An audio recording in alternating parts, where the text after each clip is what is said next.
দক্ষিণ দমদম পুরসভার কাউন্সিলরের অস্বাভাবিক মৃত্যু, যা ঘিরে ইতিমধ্যেই চাঞ্চল্য ছড়িয়ে পড়েছে। দক্ষিণ দমদম পুরসভার কাউন্সিলরের একেবারে অস্বাভাবিক মৃত্যু। 18 নম্বর ওয়ার্ডের কাউন্সিলর সঞ্জয় দাসের ঘর থেকে ঝুলন্ত দেহ উদ্ধার করা হয়েছে। দমদমের বেসরকারি হাসপাতালে নিয়ে গেলে মৃত ঘোষণা করা হয় ওই কাউন্সিলরকে। একের পর এক তৃণমূল নেতা গ্রেফতার করা হচ্ছে রাজ্য জুড়ে, আপনারা দেখছেন। সেখানে কিন্তু সেই বিষয়ে আতঙ্কে ভুগছিলেন কাউন্সিলর, এমনটাই কিন্তু জানানো হচ্ছে। দক্ষিণ দমদম পুরসভার কাউন্সিলরের একেবারে অস্বাভাবিক মৃত্যু, যা ঘিরে রীতিমতো চাঞ্চল্য ছড়িয়ে পড়েছে। 18 নম্বর ওয়ার্ডের কাউন্সিলর ছিলেন তিনি। সঞ্জয় দাসের ঘর থেকে ঝুলন্ত দেহ উদ্ধার। দেবরাজ চক্রবর্তী এবং অদিতি মুন্সির ঘনিষ্ঠ ছিলেন এই কাউন্সিলর, এমনটাও খবর পাওয়া গিয়েছে। দমদমের বেসরকারি হাসপাতালে আজ তাকে নিয়ে গেলে মৃত ঘোষণা করা হয় তাকে। একের পর এক তৃণমূল নেতা গ্রেফতারে আতঙ্কে ভুগছিলেন কাউন্সিলর এবং দেবরাজ চক্রবর্তী এবং অদিতি মুন্সির ঘনিষ্ঠ ছিলেন এই কাউন্সিলর।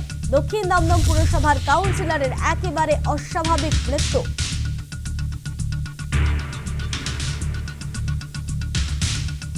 18 নম্বর ওয়ার্ডের কাউন্সিলর সঞ্জয় দাসের ঘর থেকে ঝুলন্ত দেহ উদ্ধার, যা ঘিরে রীতিমতো চাঞ্চল্য ছড়িয়ে পড়েছে।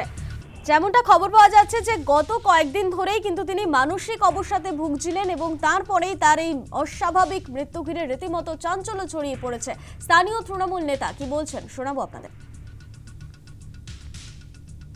যে সঞ্জয় দাসের উপরে 10 লক্ষ টাকা দাবি করা হয়েছে এবং একটা মিষ্টি প্যাকেটও দেওয়া হয়েছে তাকে। সঞ্জয় দাস তাকে বলে, আমার শোনা কথা যে এরকম ব্যাপার, বা 10,000 টাকা নে, আমি পরে দেখছি। সঞ্জয় বলার পর আমি জানি না এরা কারা, এরা 12টার পর তৃণমূল বিজেপি না পুরনো বিজেপি। আমি যা শুনতে পেলাম এরা 12টার পর বিজেপির কোনো কর্মীরা এই কাজ করতে পারে না। আমি যা জানি, শ্রমিক ভট্টাচার্য, আমি খুব ভদ্রলোক, আমি জানি, ওনার সাথে আমার অনেক দিনের পরিচিতি। শ্রমিকদের সাথে আমি একসাথে রাজনীতি করেছি, আমরা যখন জোট ছিলাম। শ্রমিকরা এই ধরনের জিনিসকে বরদাস্ত করবে না, বিজেপি এই জিনিস বরদাস্ত করবে না। আমার মনে হয় এটাকে তো আপনারা, আমি মিডিয়ার কাছে অনুরোধ করবো, ওনার বাড়িতে সিসিটিভি আছে, যারা বা যে গেছিল তাদের সিসিটিভি ক্যামেরা নজর দেওয়া হোক, আপনারা সব পেয়ে যাবেন।